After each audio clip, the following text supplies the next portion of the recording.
رب قدیر نے بہت ساری مخلوقات کو تخلیق فرمایا اور پھر اس میں سے انسان کو سب سے اشرف اور اعلیٰ بنایا ہے،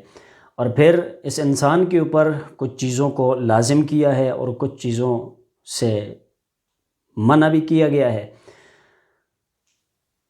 بہت سارے لوگ ایسے ہیں کہ جو اس وقت اپنے کاروباروں کے اندر ہوتے ہیں، اپنی جناب لین دین کے چکر میں ہوتے ہیں، اپنے دنیاوی معاملات کے اندر ہوتے ہیں۔ وہ شاید یہ سمجھتے ہیں کہ جناب بس ہمارے لیے یہی کافی ہے اور ہم شاید اسی لیے پیدا کیے گئے ہیں، لیکن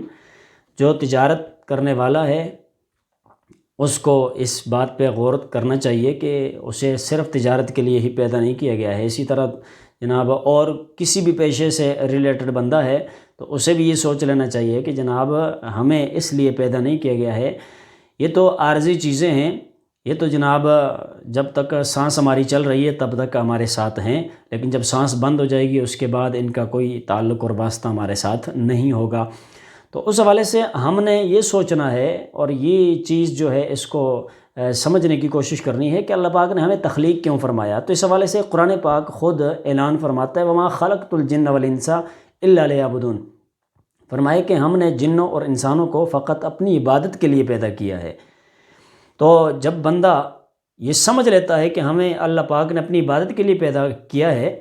تو پھر اس عبادت میں سے افضل جو عبادت ہے وہ ہے نماز۔ اور نماز کے بارے میں حضور علیہ الصلوۃ والسلام نے ارشاد فرمایا، مشکوٰۃ شریف کے اندر روایت موجود ہے، نماز جنت کی کنجی ہے۔ دوسری روایت میں ہے الصلاۃ عماد الدین، نماز دین کا ستون ہے، من اقامہا فقد اقام الدین من ہدمہا فقد ہدم الدین، جس نے نماز کو قائم کیا اس نے دین کو قائم کیا، اور جس نے نماز کو منہدم کیا یعنی نماز نہ پڑھی، نماز کو ضائع کیا، اس نے گویا دین کو ضائع کیا۔ استغفر اللہ۔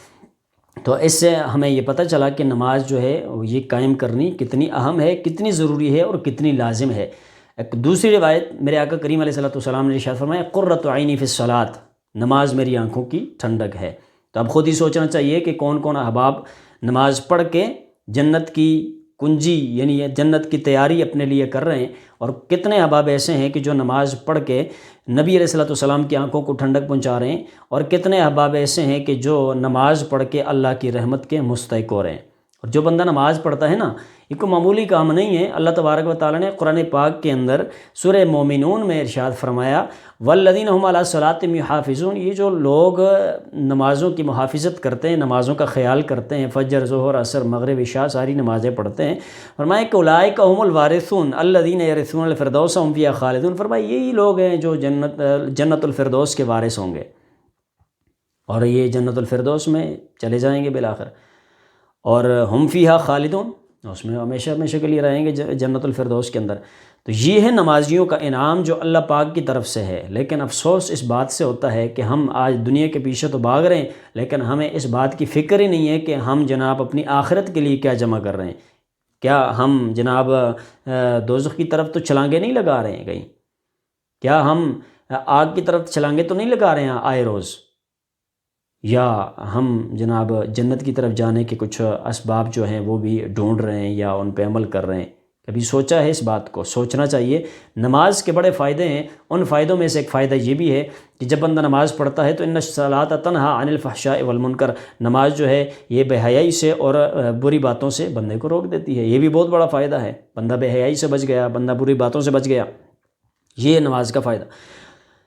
جب بندہ مومن نماز پڑھتا ہے، مسلمان نماز پڑھتا ہے، تو نماز پڑھتے وقت آقا کریم علیہ الصلوۃ والسلام کا ارشاد علی شان ہے، اللہ پاک اس پہ 3 انعام فرماتا ہے۔ پہلا انعام تو یہ ہوتا ہے کہ اللہ تبارک و تعالیٰ اس نمازی کے لیے جنت کے دروازے کھول دیتا ہے۔ دوسرا انعام یہ ہوتا ہے کہ اللہ تبارک و تعالیٰ کے کرم اور فضل سے اس بندہ نمازی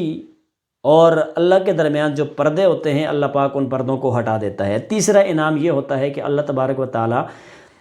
کے حکم سے حور عین جو ہے اس نمازی کا استقبال کرتی ہیں، لیکن یہ اس وقت تک جب تک وہ بندہ ناک نہ سنکے اور کھنکارے نہ، تب تک یہ چیزیں جو ہوتی ہیں یہ بندے کے لیے ہوتی ہیں، یعنی بندے پہ یہ انعام ہوتے رہتے ہیں۔ جنت کے دروازے بھی کھلے رہتے ہیں، اللہ پاک اور بندے کے درمیان جو پردے حائل ہوتے ہیں وہ بھی ہٹا دیے جاتے ہیں، اور حور عین بھی اس بندے مومن کی، اس نمازی بندے کی کا استقبال کرتی رہتی ہیں۔ اس کے علاوہ نماز ایک ایسا عمل ہے، ایک عظیم عبادت ہے کہ اس کے ذریعے سے اللہ تبارک و تعالیٰ گناہوں کو معاف فرما دیتا ہے۔ حضور علیہ السلام کا فرمان ہے الصلاۃ الخمس والجمعۃ للجمعۃ ورمضان الی رمضان مکفرات لما بینہن اذا اجتنبت الکبائر۔ میں جب بندہ کبائر سے بچے، کبیرہ گناہوں سے بچے، بڑے بڑے جو گناہ ہیں ان سے بچتا رہے، تو پھر نماز، ایک نماز کے بعد دوسری نماز تک، یعنی یہ جو پانچوں نمازیں ہیں، ایک سے دوسری، دوسری سے تیسری، تیسری سے چوتھی، چوتھی سے پانچویں، پھر اس طرح یہ جو نمازیں ہیں ان کے درمیان، اور ایک رمضان مبارک سے دوسرے رمضان مبارک، اور ایک جمعے سے دوسرے جمعے، یعنی ان کے درمیان جتنے بھی گناہ صغیرہ ہوتے ہیں، اللہ تبارک و تعالی نمازوں کی برکت سے، نمازوں کے صدقے سے، نمازوں کی عظمت کی وجہ سے اللہ تبارک و تعالی ان گناہوں کو مٹا دیتا ہے، معاف فرما دیتا ہے۔ مشکوٰۃ شریف کے اندر ایک اور روایت موجود ہے، میرے آقا کریم علیہ السلام نے اپنے غلاموں کو نماز کی اہمیت بتاتے ہوئے فرمایا کہ اے میرے صحابہ، اگر کسی شخص کے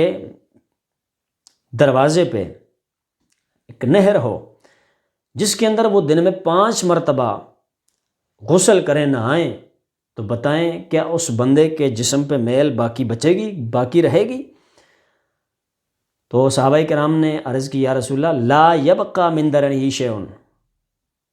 اس کے جسم پہ تو ذرہ برابر بھی میل باقی نہیں بچے گی، کیونکہ وہ 5 دفعہ غسل جو کرے گا اس نہر کے اندر۔ تو میرے آقا کریم علیہ السلام نے ارشاد فرمایا فَذَلِكَ مِثْلُ الصَّلَاةِ الْخَمْسِ يَمْحُ اللَّهُ بِهِنَّ الْخَطَايَا، فرمایا یہی مثال 5 نمازوں کی ہے، اللہ تبارک و تعالیٰ ان کے ذریعے سے بندوں کی خطاؤں کو معاف فرما دیتا ہے۔ تو نماز ایک ایسا عظیم فریضہ ہے جس کو بجا لانے کی وجہ سے اللہ تبارک و تعالیٰ گناہوں کو مٹا دیتا ہے اور گناہوں سے بندے کو بالکل پاک کر دیتا ہے۔ مشکوٰۃ شریف کے اندر ایک اور روایت موجود ہے، حضرت ابو ذر رضی اللہ تعالیٰ عنہ سے روایت مروی ہے، حضور علیہ السلام ایک مرتبہ باہر تشریف لے گئے، سردیوں کا موسم تھا، حضور علیہ السلام نے ایک درخت کی ٹہنیوں کو، شاخوں کو پکڑ کے میرے آقا کریم علیہ السلام نے ان کو ہلایا تو پتے جھڑنے لگ گئے۔ حضور علیہ السلام نے حضرت ابو ذر رضی اللہ تعالیٰ عنہ کو بلایا تو حضرت ابو ذر رضی اللہ تعالیٰ عنہ نے عرض کی لبیک یا رسول اللہ۔ تو ایک بات ضمن یہ بھی عرض کر دوں کہ یہ لبیک یا رسول اللہ کے نعرے یہ جو آج سننے کو ملتے ہیں، یہ آج کے ہی نہیں ہیں، بلکہ یہ وہ نعرے ہیں جو نبی کے صحابہ نے لگائے تھے، نبی علیہ السلام کے سامنے بھی لگے تھے۔ تو حضرت ابو ذر رضی اللہ تعالیٰ عنہ آپ نے عرض کی یا رسول اللہ میں حاضر ہوں۔ تو حضور علیہ السلام نے ارشاد فرمایا ان العبد المسلم لیصلی الصلاۃ یرید بها وجہ اللہ، فرمایا جب بندہ مسلمان بندہ جب نماز پڑھتا ہے اور اللہ کی رضا اور خوشنودی کے لیے جب بندہ پڑھتا ہے تو اللہ تبارک و تعالیٰ کیا کرتا ہے فتحافت عنہ ذنوبہ کما یتحافت ھذا الورق عن ھذہ الشجرۃ، فرمایا جس طرح اس درخت سے اس سردی کے موسم میں پتے جڑ رہے ہیں، جب بندہ مسلم اللہ کی رضا کے لیے نماز پڑھتا ہے تو اس کے گناہ بھی ایسے ہی جڑ جاتے ہیں۔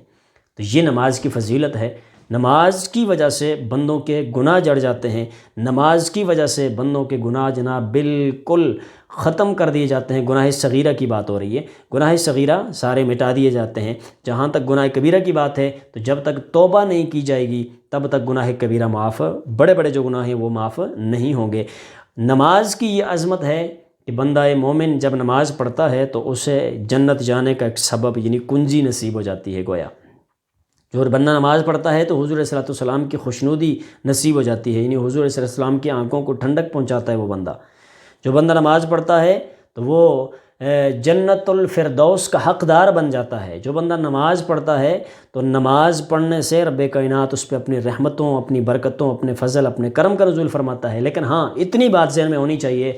کہ نماز صرف پڑھنی نہیں چاہیے بلکہ نماز کو قائم کرنا چاہیے۔ نماز قائم کیسے ہوتی ہے؟ نماز قائم اس طریقے سے ہوگی کہ ہم نماز نہ فجر کی چھوڑیں، نہ ظہر، نہ عصر، نہ مغرب کی، نہ عشاء کی، کوئی بھی نماز ہماری ہم سے نہ چھوٹے، ہم وقت پہ نماز پڑھیں۔ اور اس سے اگلی بات یہ ہے کہ ہم جماعت کے ساتھ نماز پڑھیں۔ قرآن پاک کے اندر اللہ پاک نے ارشاد فرمایا وَارْكَعُوا مَعَ الرَّاكِعِينَ، پہلے نماز کا حکم ارشاد فرمایا اقیموا الصلاۃ وآتوا الزکوٰۃ، نماز قائم کرو، زکوٰۃ دو، اور آگے فرمایا وَارْكَعُوا مَعَ الرَّاكِعِينَ، رکوع کرنے والوں کے ساتھ رکوع کرو۔ اصل میں دیکھیں نا پہلے نماز کا ذکر ہو گیا ہے تو بعد میں کرنے کی ضرورت نہیں تھی، لیکن اللہ پاک نے مزید ارشاد فرمایا ایسے نہ ہو کہ گھروں میں نماز پڑھتے رہو، بلکہ تم نے رکوع کرنے والوں کے ساتھ رکوع کرنا ہے، تم نے جماعت کے ساتھ نماز ادا کرنی ہے۔ یہ انشاءاللہ میں پھر کسی موقع پہ اس حوالے سے میں عرض کروں گا کہ جماعت کی اہمیت کیا ہے، جو بندہ جماعت کو چھوڑتا ہے اس کے خلاف جناب کتنی وعیدیں ہیں، کتنا سخت عذاب بیان کیا گیا ہے۔ تو سامعین محترم، پتہ چلا نماز اہم عبادت ہے، اس عبادت کو بجا لانا چاہیے۔ جب بندہ اس کو بجا لاتا ہے تو اللہ تبارک و تعالیٰ کی خوشنودی نصیب ہوتی ہے، اللہ کے پیارے نبی کی خوشنودی نصیب ہوتی ہے، قرآن پہ عمل ہو جاتا ہے اور اپنی آخرت جو ہے وہ سنور جاتی ہے۔ اللہ پاک بندے مومن کو، نمازی بندے کو جنت الفردوس کا مستحق بنا دیتا ہے، اس کے گناہوں کو مٹا دیتا ہے، اس کی خطاؤں کو محو فرما دیتا ہے، وہ بندہ پاک اور صاف ہو جاتا ہے۔ تو اس واسطے ہمیں کوشش کرنی ہے کہ ہم نمازی بنیں، اور نمازی ایسے ہوں کہ جناب ہماری نمازیں صرف پڑھنے کے حد تک نہ ہوں بلکہ قائم کرنے کے حد تک ہوں۔ اور یہ بھی بات ذہن میں رکھیں کہ جناب عقیدے کی درستگی کے بعد جب بندہ نماز پڑھتا ہے تب نماز قبول ہوتی ہے، اور نماز بھی فقط للہیت کی نیت سے ہونی چاہیے، اللہ تعالیٰ کی خوشنودی کے لیے ہونی چاہیے۔ تو جو نماز اللہ کی خوشنودی کے لیے ہوگی، اللہ کی رضا کے لیے ہوگی، وہ نماز جو ہے وہ نماز جو ہے بندے کو نجات دلائے گی۔ لیکن جو نماز اللہ کی خوشنودی کے لیے نہیں، اپنے آپ کو جناب نمازی کہلوانے کے لیے ہے، بڑا پرہیزگار کہلوانے کے لیے ہے، یا کسی اور نقطۂ نظر سے ہے، تو اس صورت میں وہ نماز جو ہے وہ بوسیدہ کپڑے میں لپیٹ کے اس بندے کے منہ پہ مار لی جائے گی۔ ہمیں چاہیے کہ ہم نمازیں اچھے طریقے سے ادا کریں، ہم نمازیں شریعت کے مطابق، شریعت نے جو نیت دی ہے اس نیت کے مطابق ہم ادا کریں، تاکہ یہ نماز ہمارے کام آئے۔